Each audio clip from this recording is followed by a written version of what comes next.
তপ্ত রোদে উত্তপ্ত হয়ে উঠছে চুয়াডাঙ্গা। দিনে দিনে বাড়ছে গরমের তীব্রতা। রোজার মধ্যে গরমে হাঁসফাঁস করছে সাধারণ মানুষ। বাতাসেও বইছে উষ্ণতা। শনিবার জেলার সর্বোচ্চ তাপমাত্রা রেকর্ড করা হয়েছে ৩৫.৬ ডিগ্রি সেলসিয়াস। এ সময় বাতাসের আর্দ্রতার পরিমাণ ছিল ৪২%। গরমে সব থেকে বেশি দুর্ভোগে পড়েছে রোজাদাররা। অনেককেই রোদ থেকে বাঁচার জন্য শীতল জায়গায় আশ্রয় নিতে দেখা গেছে। রাস্তায় বের হওয়া পথচারীরা মাথায় ছাতা দিয়ে চলাফেরা করছে। তাপমাত্রা সামনের দিনে আরও বাড়তে পারে জানিয়েছে আবহাওয়া অফিস।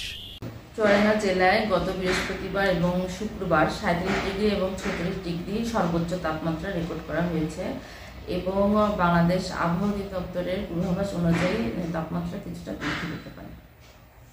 শেখ লিটন, আকাশ খবর, চুয়াডাঙ্গা।